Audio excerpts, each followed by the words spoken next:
What would you say if I told you that there is a way to teach your web design clients how to submit feedback in a way that gives you minimal edits and you would be able to complete your website project in just 2 weeks? Yeah, I'm not kidding. This is the process that I use. It's taken me years to whittle this down, but the reason why I'm sharing this today with you is because this is a common question I see from new web designers. The questions are usually like, how do I get good copy from my clients? Should I be the copywriter? Should they hire a copywriter? How do I get high quality photos? How do I communicate with the client what kind of photos to send me? How do I teach them what to tell me to put on the homepage, on the about page, on the service page, blah, blah, blah. Those are all really good questions. And quite frankly, I didn't know the answers to those either, except through practice. You always get better and better at something every time you do it. And since I've been doing websites since 2017, I've developed systems and processes that help me not only collect high quality content from clients, but also to turn that into a high quality website with minimal edits. Because of the way that I collect the information, and in the process, I'm teaching them how to give me good information. There isn't a whole lot of editing that needs to be done. And I'm not saying that to pat myself on the back or toot my own horn or any of that bullshit. I'm just being completely honest. It's taken me a while to get here, but that doesn't mean it has to take you that long too. So I wanted to hop into my account today and show you what the portals look like these days. But I just have a little disclaimer first. This is not the only way that you can do this. In fact, I highly encourage you to fit it into whatever softwares you're already using, whether that's Google Docs, Dubsado, HoneyBook. It doesn't matter what the software is. It also needs to be tailored to fit into the kind of niche that you're in, the type of client that you get, whether or not they are tech savvy. There's a lot of factors here. But I'm going to show you how I do it, and then hopefully that'll give you some inspiration so that you can see like, oh, I've never thought about that before. Now let's figure out how I can apply that to my own business. So that's the goal. Before I dive into that though, if we haven't met, my name is Caitlin. I am a web designer. I run Launch the Damn Thing. I focus and specialize in Squarespace, but I've been a print and graphic designer since 2006. So I've been in the game a long time and I have lots of tips to share on the topic. So on that note, let's dive into my client portal and I'm going to show you all my secrets. First, let's start with the idea that I do not want you to do. And that is go down a rabbit hole of what every available software is so that you never end up actually doing anything. Believe you me, I've been there, I've done that, bought the t-shirt. Don't do that. Just pick one that you seem to like. Go with it. See how it works. It doesn't even have to be portal software. It can be something like ClickUp or Notion. Asana is another popular one. Monday, SmartSuite. All of them that are project or task management softwares can handle this to some degree. You just want to keep an eye on how tech savvy are your clients and will they be able to use it with you? That's the key here. So if you feel like your clients aren't going to respond to a software very well, you probably need to put it somewhere simple like Google Docs. It's not about the software. It's more about the how it's implemented. Like, you do you. I'm going to show you some of the options that I have tried or investigated in the past year. If you don't know me well yet, I am a big fan of Dubsado. I've been using them since 2017, and over the years, it's been one of my favorite softwares in my business. Fun fact, when you sign up with Dubsado, you get locked into the rate that you pay when you sign up. So guess what? I'm still paying the rate that I got back in 2017, which is like half of what it is today. So keep that in mind when you look at software and you're like, ooh, that's expensive. Not all softwares are the same and not all pricing plans are the same. And if you happen to have a niche that is business oriented, you can share that with them and your code and often get reimbursed for it through their commission affiliate partnership programs. So also fun fact, even though it's cheap, I almost never pay for it myself or pay very little for it because of referral payouts, basically. So now that I'm done with my Dubsado spiel, This is the view of a client when entering their client portal through Dubsado. This is actually Dubsado's portal. There are a few things that I like about it, but there are a lot of things that I don't like about it. But I'm going to show it to you anyway because I want you to decide. This is a test account. So this is what the portal looks like for any client. Same banner. You can change that up in your Dubsado portal settings, what the welcome message is. They have it broken down into 4 tabs: home, projects, emails, and profile. And they basically show you like what's happened since you last logged in here on the homepage. Unread emails will show them unread emails from you.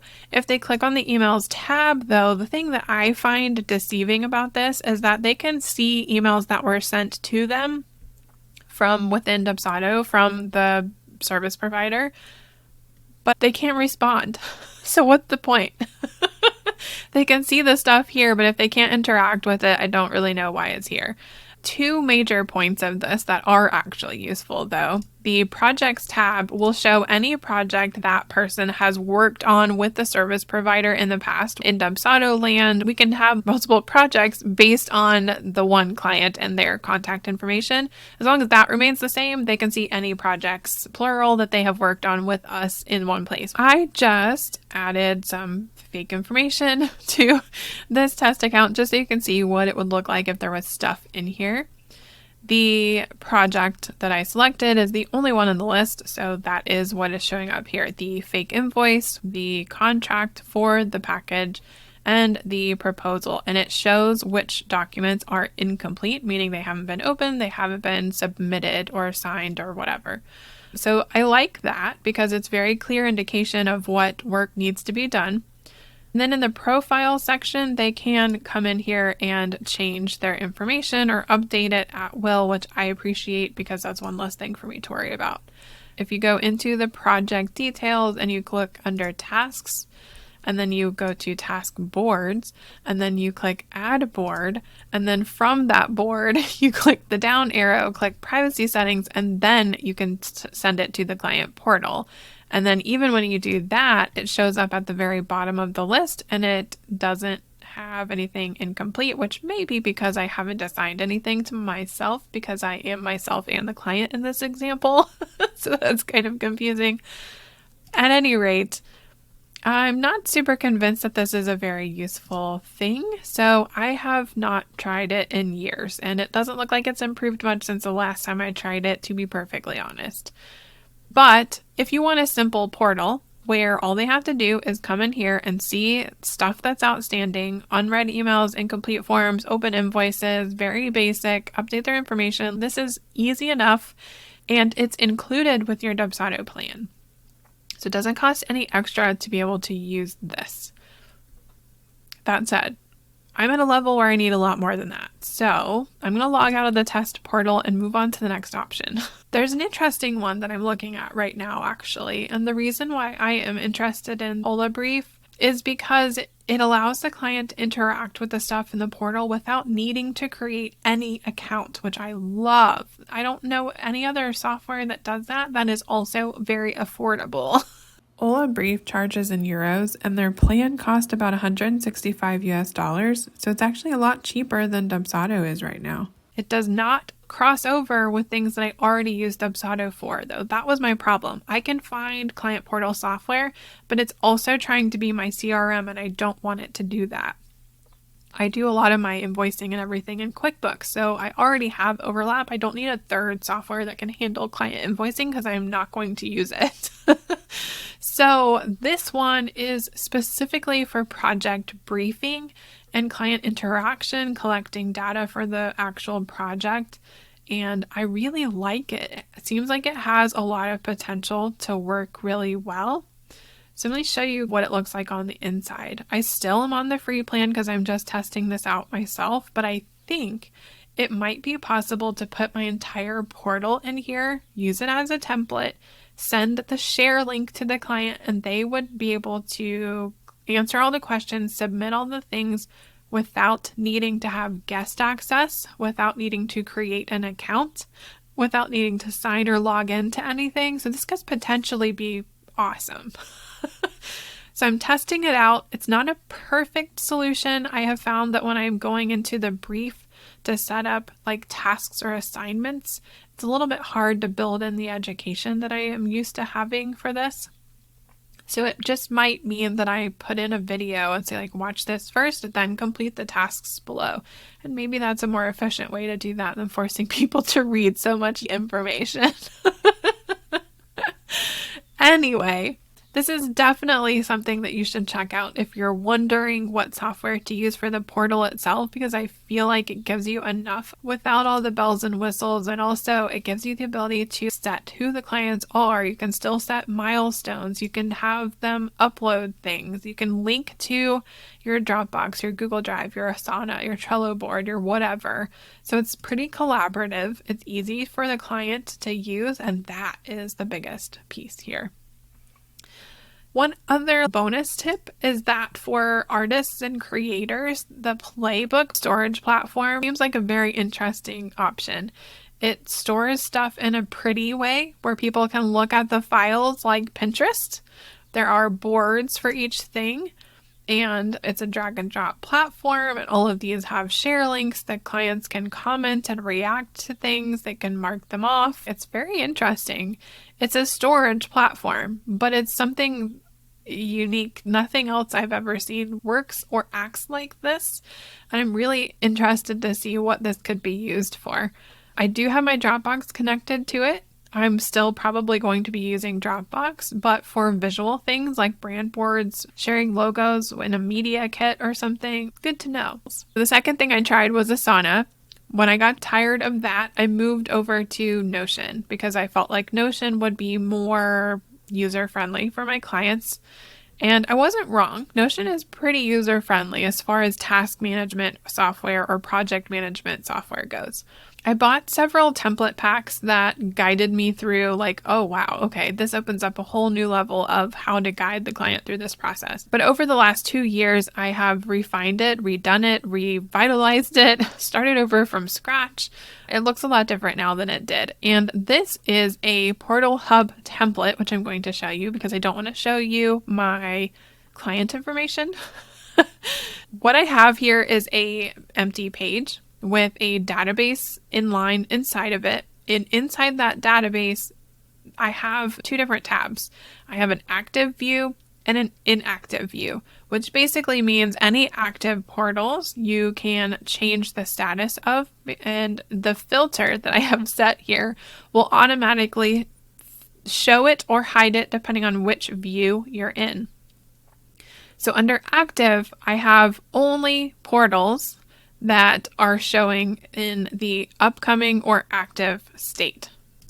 In the inactive view, I have only portals that are showing in the complete state, which essentially lets you filter them or archive them for all intents and purposes. To start a new one, all I have to do is click this button where it says new, and it's going to use the template to put a copy of my template in here. Then all I have to do is open that, make some minor changes, and then invite the client to that space. Let me show you what the actual template looks like. Standard background graphic, which I can change out for the client. I have a standard icon here, which again, I can change out for the client. I usually rename it with their name. I don't have to change the status because I've set it to upcoming, because when I make a new one, that's always what it is. I can set the project dates and when the support period starts and ends with custom date fields, including the end time. Down here, I have one database for unread and read messages because I get a lot of emails. It is really, really tough to sort through the chaos and not get distracted when clients are talking to me about their project in my inbox. So for the duration of the project, I don't let my clients do that. And the reason why is because I give them space inside their portal to communicate with me about their project. If it's not about the project, I don't care if they email me. Anything that is about the website has to go in here. The way that I set this up is when you add a new row to the database, which I'm calling chat room, it will by default give it the status unread, so you don't have to set that. You type in the subject or message, it will automatically type in the sent at date. That's the date that the row was created and who it was created by. So this is sent from. When you do a subject line, then you can open the message and put your comments down here if you want, whatever works. You could also add a property that says for and then assign it to the guest once they are in the space. And then once I've read it, I can come over here and change it to like in progress, remind me. And then once I select read, it filters over to this view so that we don't have to look at it in the unread view. It's out of the way, but we can reference it again if we need to. Over here on the resources, I have videos for the client that will become a link. The videos for all clients, that will become a link. The resources hub, again, that will become a link. This is a good place for you to put in basic information like who will be designing the website, what is the email address, what are your office hours, how do people communicate with you, a direct link to the communication guidelines or something like that. Anything that you want them to be able to access quickly is a good thing to put up here. Underneath that, this is under the hood. So let's collapse some of these and we'll go through them one by one. Inside the database, this is the main space where the tasks of the project live and who's assigned what and when and all the things. It's one database. The default is set for just the project management view, but you could actually create additional views and filter what's shown here. It's pretty flexible, not unlike ClickUp. ClickUp can do the same thing. Looks a little different, but it behaves in similar ways. Then we have the tasks broken up into phases of the project. First and foremost, we have the welcome packet. This is informational. We have the welcome video, the process overview, and everything inside of that is inside the task in a document. The clients are also getting this from Dubsado, so this is really just a copy, so they have it for reference as the project moves forward. So this will be the second time they've seen this, and I'm also sharing the timeline for the project, what week 1 and week 2 look like, the deliverables, the communication, what I do and don't allow, what the support period will work like, and then how to mark this as complete. How to use your new portal space will have built-in videos. I usually use Loom for these and embed them so I can see when the client has watched it. The Docs portal, login, receipts, agreements. This is their username to Dubsado, which is usually their email address, and the assigned password that I have given them. That gives them access to their copy of the contract, their copy of the invoice, their copy of previously completed forms through Dubsado, all that stuff. It also has an ability for me to link the multiple invoices if you're using something other than Dubsado, where you can break it into multiple payments, making it really easily accessible. Then I have a task specifically to share the Dropbox folder link. I keep all of the project stuff inside of Dropbox and I share that stuff with the client so they can upload their stock photos and all of that stuff. I have that already done in a Dropbox folder and it's called new client folder, and all I do is duplicate that folder, rename that, and put it in my client folder. That's it. And I give them share access to that.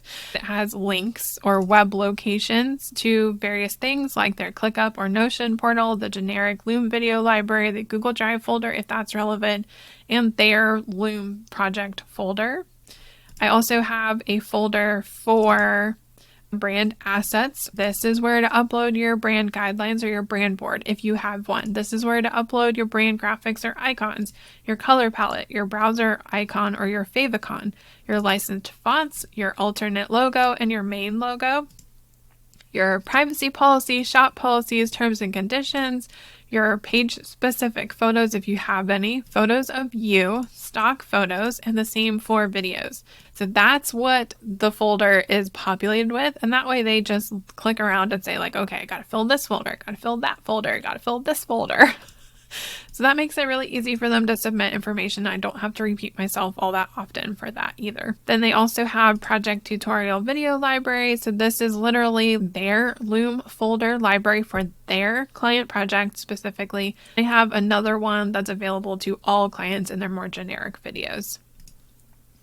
I also have, again, the communication guidelines in here where I'm saying like, this is my response time. This is my office hours. This is how I share content. These are the communication methods you can expect with me. And this is what I do not allow you to do. It's good for you to have that in writing in multiple places. It's good for you to say these things multiple times because guess what? Your clients cannot read your mind. And if you do not tell them what you would like them to behave like, much like children that are unruly when parents don't lay down the law, clients won't either. They'll behave badly because they don't know they're behaving badly. So you just have to set your own limits. Unfortunately, you also have to abide by those because if you tell your client you're not going to work on the weekend and then you work on the weekend and they get messages from you, they're going to think it's okay to message you on the weekend. Or maybe even worse, expect a response on the weekend. So not only do you have to set your own boundaries, you also have to stick with them, which I know is tough because as business owners, we wear all the hats and sometimes we log in when we shouldn't be working, and I am guilty of that myself. So that's the welcome packet area. The second is the pre-work, and this is actually their homework phase. You can call that whatever you want.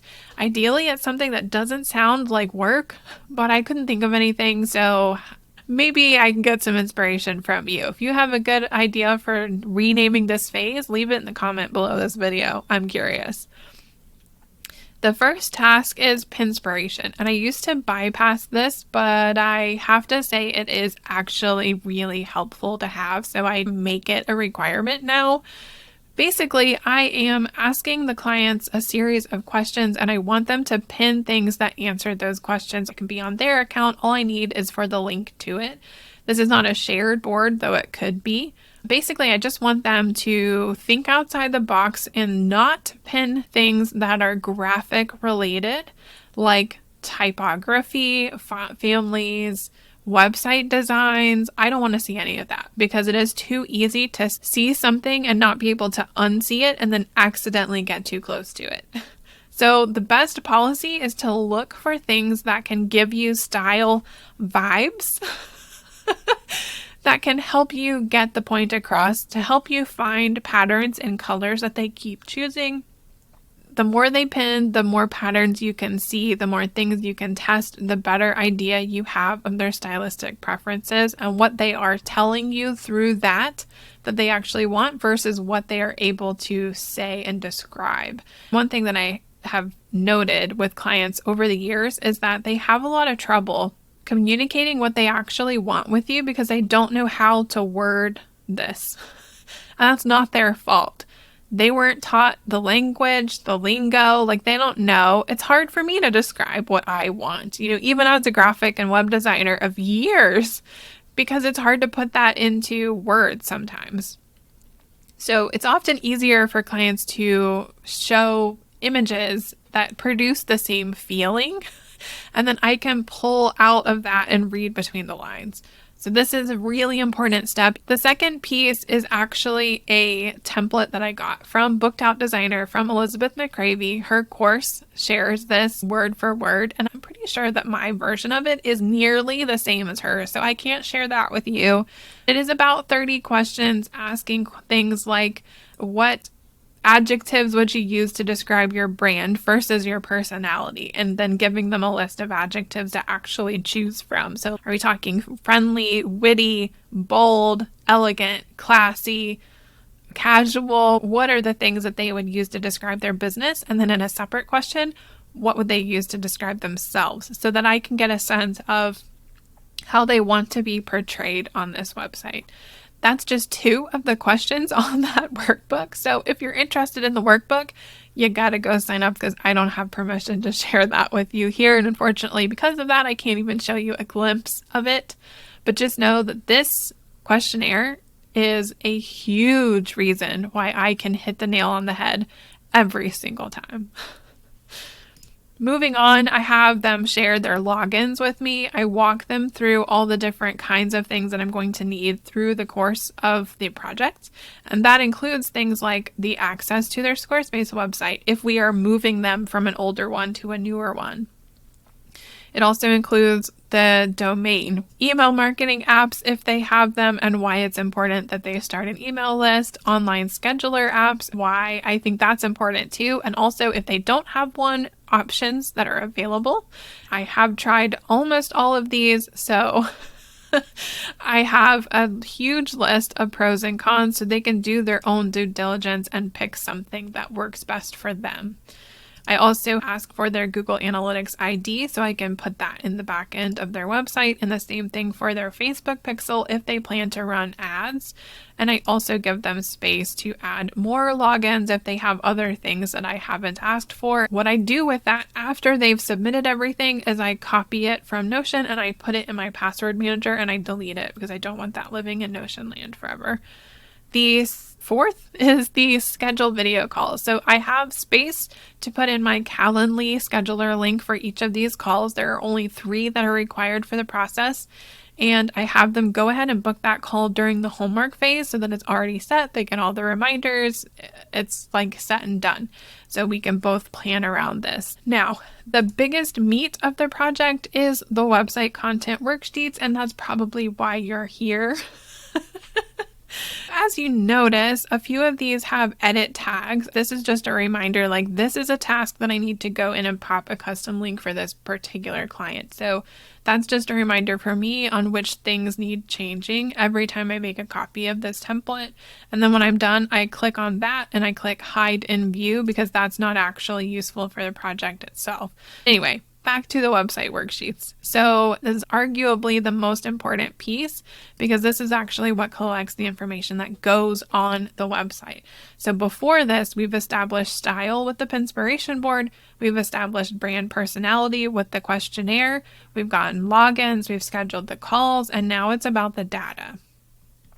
On the website worksheets, we have one worksheet for search engine optimization, and you can see the table of contents here and where all the action steps are. And just to give you a glance of what this actually looks like, there is FAQs, how to ask the right questions, what the different questions are that I have to find out in order to help them with keyword research. I have a video that walks them through how to use all the options, which I mentioned in the video, and these are timestamped. These are all softwares, web apps, solutions where they can do keyword research themselves. And then they give me the answers to keyword research down here in this database. So they can give me the keyword or phrase. They can tell me the average monthly searches, the competition level, the priority level, the customer stage, what they think the customer is in when they are searching for those keywords, date last checked, and then how to actually apply the research, if they need help, who to reach out to, and then what it looks like in practice, then what to put in the page title for the website as a whole, the page description, and choosing the image, uploading an image here. Fun fact about ClickUp and Notion is that you can have file uploads to the task, which means they don't need Dropbox for this piece right here. They can actually put the file right here in the task, which is nice. And then just some examples to look at key competitors, then some basics about, do they run an online only business? Do they have a physical location? Are they doing both? What do they think would be useful on the Error 404 page? That's it. So that's the search engine optimization. That's the boring shit, frankly. Then they have your business and audience. This goes through helping them form a brand statement, finding out what their number one goal is for the website. What is their onlyness factor, as Ashlyn Carter likes to say? So what makes their business unique? Why would clients choose them over a competitor? The questions are all in here and can be filled out. So I've set it up a lot like a form, and then I've broken it up into different educational elements and then an action step. Educational, action step, educational, action step. And then a reminder of how to mark it as complete when they are done. If they aren't sure about the brand assets, this is an area where it walks them through specifically what they can add. In other words, if they have a Google Drive folder where they've already got all this stuff, they can pop that link right here. If they have a Notion document, which has happened, where they have their whole branding set, they can pop that link in here. And then I know the names of fonts, the names of colors, and all that stuff just from the link. or if they don't, they can fill out this information. Then we are reestablishing the basic list of website features and pages. This ideally is done during the proposal phase, but sometimes by the time they get to this, that changes just a little bit. So if it's still inside the original scope that I had, and I know that I can do it during the project timeline without extending anything, then we can add on some stuff in here. And this is also where I can say like, oh, it looks like you want to add a shop to this. I hadn't planned for that. Let's book in a different time to handle phase 2 of this project. Or, oh, it looks like you need a membership. That's a whole other phase, right? So this is where we can really get granular about this and tackle the add-ons if they are applicable, and then handle that at this stage before they really dive into the actual pages. I also have a Legalese page where I explain why it's necessary, what it does, and giving them some options on how to actually get it. These days, I'm a big proponent of Termageddon because privacy laws are changing by the month, it seems, at least here in the US, and it's really hard to keep up with unless you have a service that helps you do that. Okay, so that's the boring stuff. Now we dive into the homepage details. You can see a theme here, right? There's always a table of contents at the top. There's a command at the top, like here's what to do. And then there's educational stuff. Then there's action steps, educational action. And that repeats until you get to the bottom of the page. There are sometimes databases so that I can format or help them format what they submit and what I need. So when I say I need client reviews, I'm not just saying that and leaving them to it. I'm saying I want their name. I want their reviewer company, like who they work for, what their business name is. And I want to know their comment. And did they have a photo? So I'm giving them the space to do that. And when I have an action step, I'm saying, this is the greeting, this is the description, this is the button text, and where do you think it needs to link? Just tell me what you think. I will correct you. If they say, I don't know, I'll figure it out.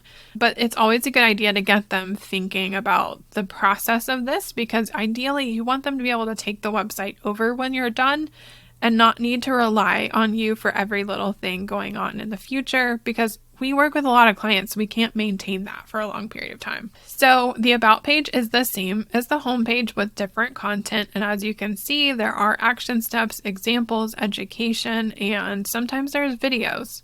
The services page is the same thing. Table of contents, an action for them to get started, the on-page SEO for the services page, lots of education, action steps, breaking it into sections. We're addressing pain points here. We're setting expectations. We are handling objections. We are talking about pricing. On the contact page, tell people where they can contact you. What is okay? What are your office hours? How quickly will you respond? Do you want to have a built-in form with Squarespace? Do you want to embed one from your CRM? Do you want to have one at all? What I recommend, your social media links. I'm explaining the different kinds of field types in Squarespace forms, how they work. What do you want to include on the form? Submission storage, where do the submissions need to go?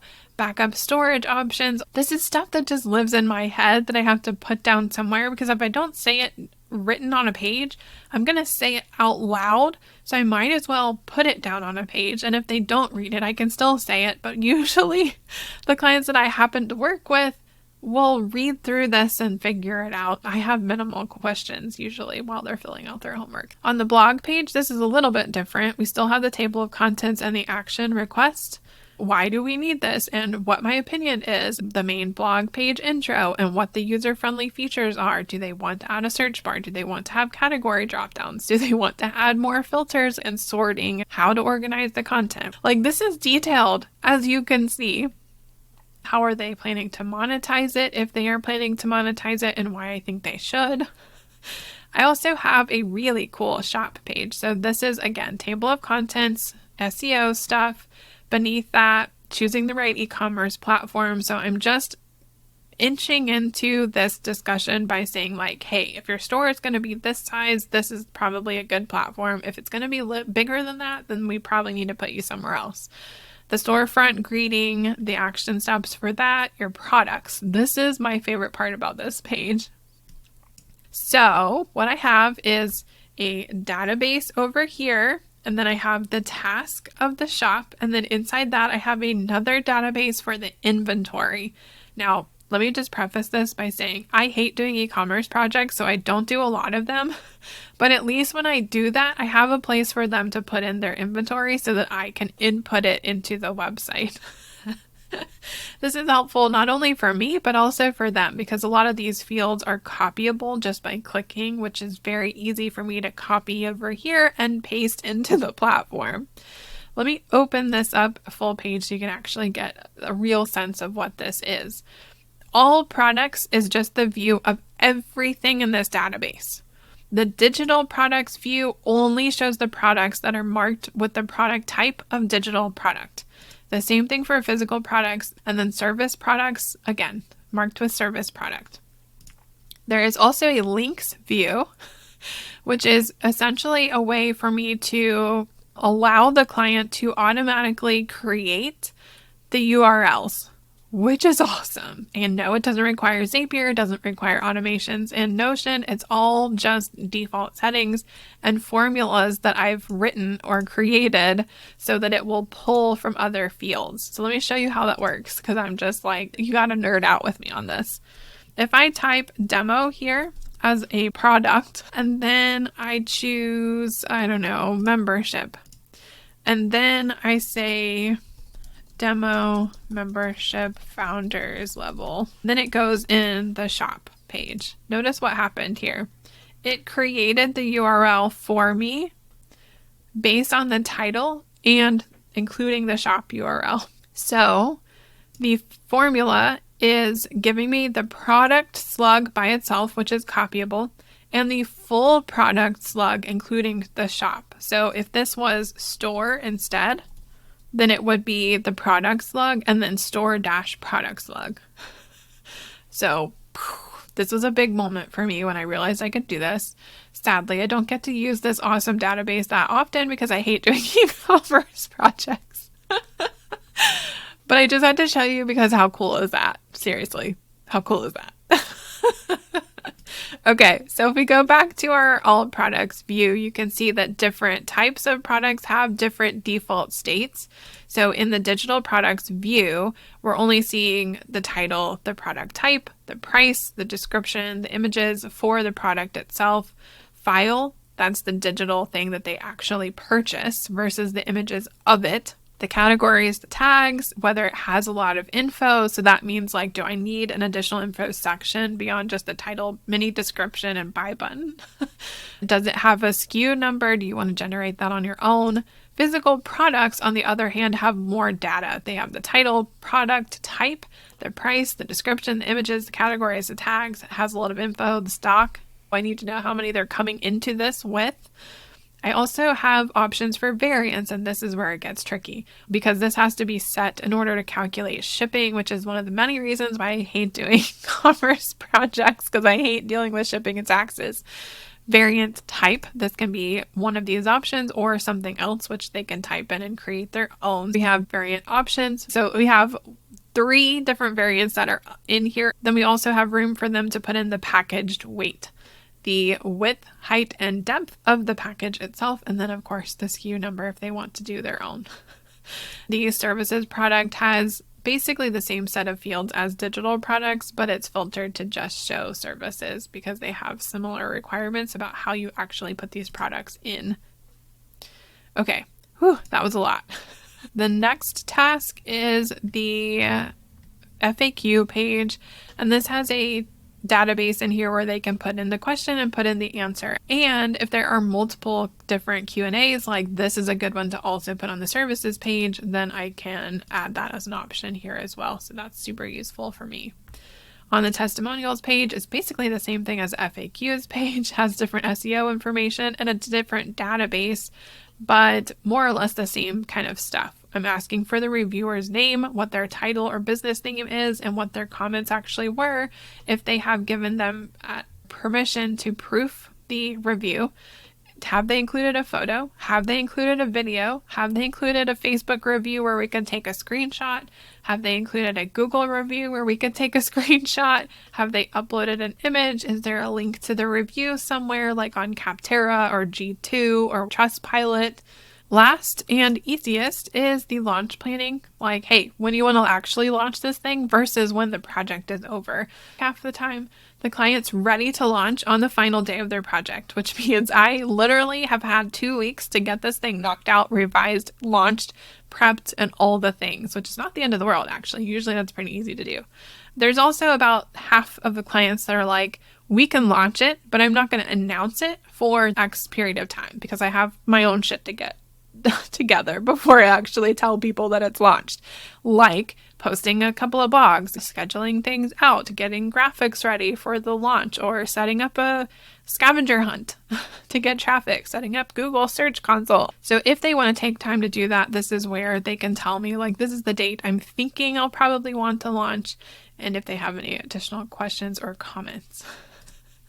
After they've finished all of that, when they mark these things as complete, this little thing down here will update to 100%, and that finishes the pre-work phase. Go down to draft. This is where I start to take over. I have a task in here to remind me to ask about buying, connecting, or transferring the domain, depending on what they want to do with it. I don't always do that in the draft phase, but if I need that time, I will go ahead and initiate that if I can. So we won't have to do that the following week because it can take up to 72 hours in some cases. So it's something you want to think about kind of early in the process. This is more for transparency purposes for the client. I just want them to know what I'm working on when I'm working on it. Lately, I've even gone into adding subpages, a list of all the pages that I'm designing, and checking them off one by one as I go so they can see my progress. Then I also have dates over here for when I'm going to present the homepage and when I present the rest of the pages. In the refinement stage, basically, I put in the link where they can go submit feedback on the design. I give them a start and end date. I set a reminder on that. Then in the launch prep phase, I just have a series of checklists of things that I have to do on the back end while they're getting their stuff together. For me, that means I'm checking the responsiveness of the website for mobile and tablet. I may or may not install some sort of behavior analytics thing. I may go through all the website/shop settings, depending on what the website has in it. I also have an SEO checklist that I'll go through. So that's like before publishing. These are all the things that I try to do for the client website. There is also a after checklist. I also have strategy and optimization stuff, which basically teaches them how to use Squarespace Analytics and what the terms mean. Checking for errors, that's usually up to me. Best practices for moving forward. Then I have some launch prep tasks. These vary project to project. I delete stuff that's not relevant. Like if this is not an e-commerce project, I delete all the commerce related tasks. So we're not going to do testing purchase processes when there's no e-commerce checkout. Finish any final revision requests. This is usually wrap up stuff like something that I've noticed myself when I've been checking the website on my phone or something. Changing access permissions to the website. I usually actually do that during the launch phase, which is when I'm actually on the call with them on that final project day. I go in and set up integrated apps, and it varies again from project to project. So when I know what needs to go in there, I put lists in here. Again, more for me, not for them. They don't need to know the details, but they can if they want to. Global email notifications, I usually set those regardless of whether they have a shop or not, because if they just added one on the fly, it would look pretty shitty if they had bad email notifications that didn't match their brand. There's a global setting for that, so it's quick and easy to do. There's launch announcement graphics that I'll usually create in Canva, but that's usually during the support period. That's just my reminder. The branded email signature, I have a video on that. Something that I provide for them if we have the branding attached to the project, and setting up pop-ups and announcement bars within the website, adding any extensions. That's an e-commerce thing. So if any of that's relevant, I can talk to the client about that and tell them how to get that started. Then it is launch day. So by now, everything is mostly done. All I have to do is get on the phone with the client, so to speak. It's usually a Zoom call, and we go through the steps of upgrading the new site to a paid plan. I usually have a checklist in here of like what needs to be done based on that particular project. That's basically it. Squarespace makes this pretty easy. Then we also have transfer ownership. So that's the generic list for that. Then we also have to change site availability to public, because on Squarespace, once you have published the website or once you've paid for the website, doesn't necessarily mean that it's public. If it's been password protected prior to upgrading the software to a paid plan, you actually do have to go and set it to published instead of password protected. So that's my reminder for that. Then I jump into a training session. So at that point, we've got the website live. Now I'm like, do you have any questions for me? At that point, they can ask me whatever questions. And I also go over their private resource hub, which they get inside their website as kind of like an ongoing database or resources for them to maintain the website themselves if they want to. And then the following Monday, we get into the support period. And from there, Dubsado manages everything else. So it sends the initial email with the link to the support ticket form. It sends them information on what the launch steps or checklist is.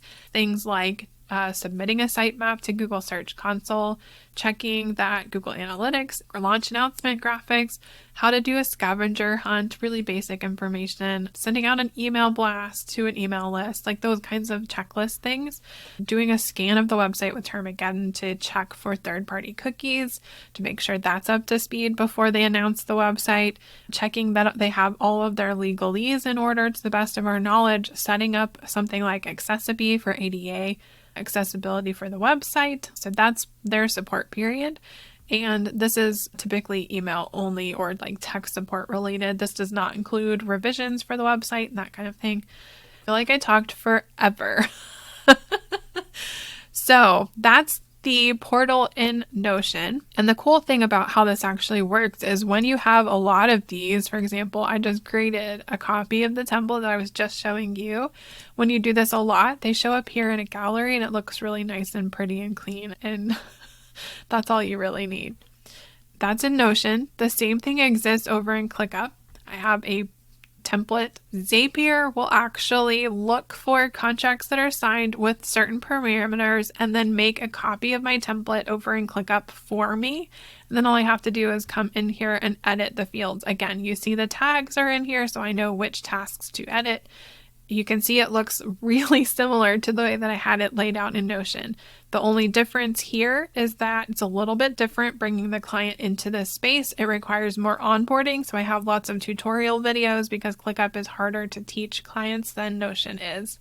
I also have workbook tags here because anything that has a workbook tag has a separate Google Doc for them to fill out because ClickUp doesn't handle the data entry part quite as well as Notion, and it's harder for me to put that all in ClickUp. But everything else is basically the same. It's quick and easy checks to mark something as complete.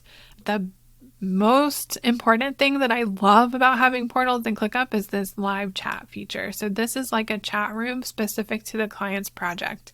And this is what we use instead of the database for the messages that we have up in the chat room in Notion. This is the same concept, except the one in ClickUp is actually a messenger.